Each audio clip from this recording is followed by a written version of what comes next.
find yourself constantly reaching out to your phone to check the likes on that awesome photo that you posted? Or do you subconsciously reach out for that cookie jar or the chocolate to beat that mid-afternoon slump?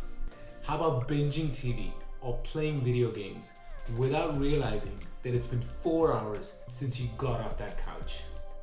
If you answered yes to any of these questions, then you want to hear what comes next. My name is Amit Raval and I'm a digital strategist here in Silicon Valley, California. My passion is to bring together tech and data to improve human performance. So join me every week to explore the topics on health, productivity, and our increasingly digital life. If this type of content speaks to you, then let's take this journey together. And please subscribe to my channel for weekly new videos.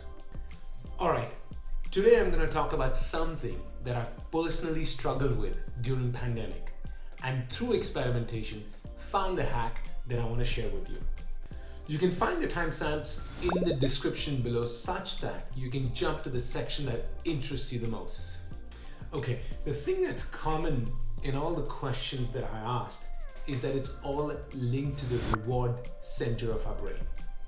Whether it's social acceptance by the likes we seek, or the fastest source of energy from the sugar in the cookies, or conserving energy by being a couch potato, all these behaviors are hardwired in us because our survival depended on them. It's thanks to dopamine, the hormone that motivates us to chase these pleasure-seeking actions, that we have survived for millions of years. So what's the problem? Well, it's twofold. Number one, our survival is no longer dependent on these things.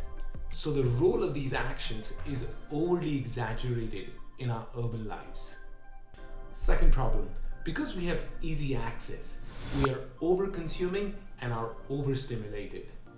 For example, if your new office is your kitchen, then the cookie jar is just within your reach, and your brain gets conditioned for this easy access and constantly chases this dopamine hit. So what's the big deal, you may ask? This dopamine addiction can lead to mental health issues, obesity, and severely compromised productivity. So, like many of you, during the pandemic, I found myself hooked onto these sources of dopamine, perhaps as a coping mechanism. I felt like a monkey jumping from one tree to another in search for this dopamine rush. The impact?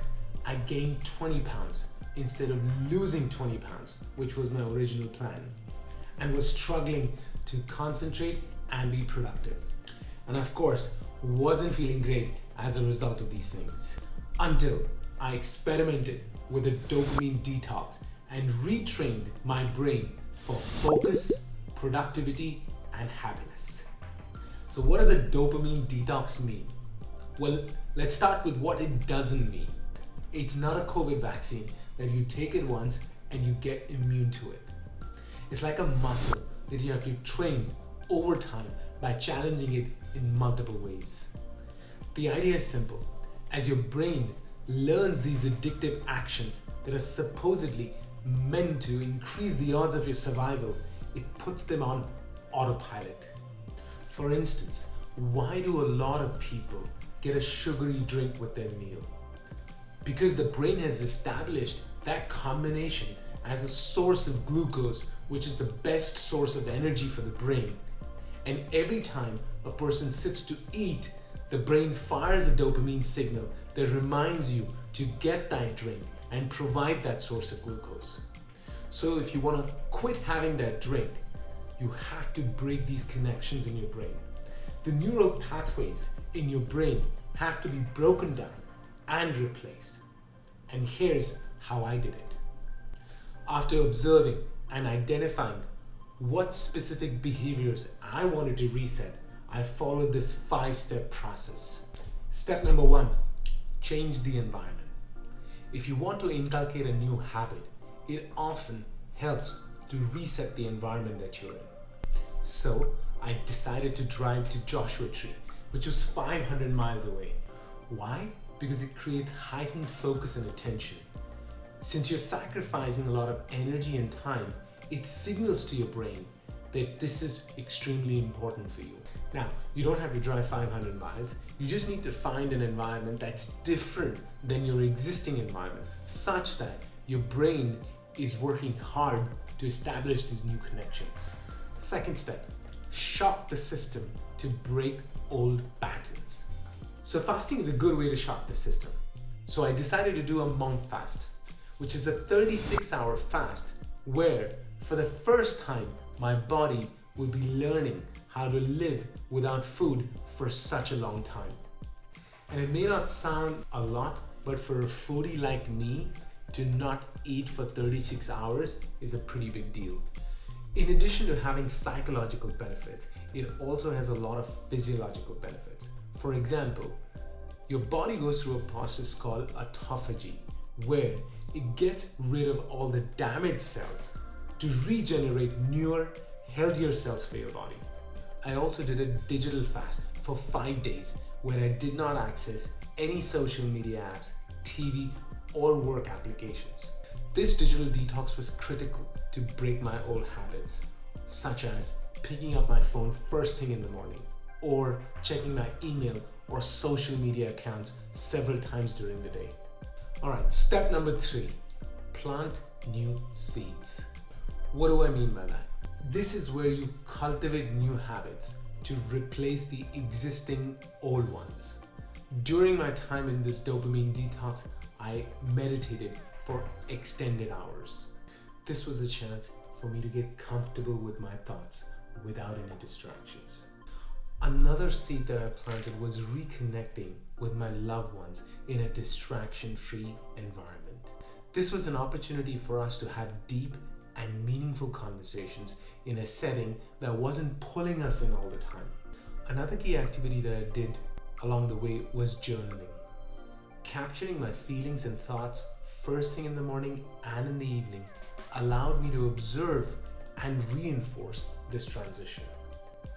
This is the time to create space so you can introspect and see things clearly, and can ask yourself questions like, why do you do what you do? And what are the consequences of your actions? All right, next, and an important step, visualize the future. This is an important exercise for habit forming. In fact, visualization changes how our brain's networks are organized and reinforces the new behaviors that you want. So how do you do this? For example, if you can reduce your screen time by 1 hour, then imagine and visualize, what will you do with this additional hour in your life? Will you exercise? If yes, how will exercising improve the quality of your life? How will it give you more energy to do other things, to make you more productive? Visualize the details of this experience. Visualize how your life will be better as a result of this change. Fifth and the final step, plan for integration and sustainability. What I mean by this is that now that you've built the foundation of these new habits in a new environment, how will you continue and sustain these habits in your existing environment? And here are a few ways you can do so. For example, for your phone, set screen time blockers such that you cannot access certain apps for more than a designated amount of time. Or block specific time on your calendar for exercising, meditation, or anything else that you consider extremely important for your mental and physical well-being. And just like I do, get a cookie jar to put your phone away so you can focus without any distraction during the most important part of your day. So I'm sure you're curious and wondering, how did I feel after these 5 days of dopamine detox? To sum it up, the mental clarity and stillness that I experienced during and after these 5 days was amazing. Something I had not experienced in a long time. It felt like spring cleaning, when you get rid of all your clutter and get a renewed sense of cleanliness and peace. I also felt that I had an increased ability to focus. I could go on for longer hours without having the urge to access that phone or reach for that cookie. And finally, a greater sense of happiness and gratitude. I felt that I had a heightened sense to observe the good things in life, to be more grateful, and to smell the roses around me. In conclusion, if you feel overwhelmed with this year and can relate to this feeling of constantly chasing the dopamine rush, then try this dopamine detox and document your results. As Napoleon Hill said, you either control your mind or it controls you. If you wish you had greater control of your mind, then this detox can certainly help you build this muscle. And as is with everything, don't chase perfection, chase progress. If you found this video useful and are excited about making this positive change in your life, then smash the like button so others like you can see this video. For more weekly videos, please subscribe to my channel and join the conversation below by sharing your thoughts on this dopamine detox. Until next time, happy holidays and a wonderful new year.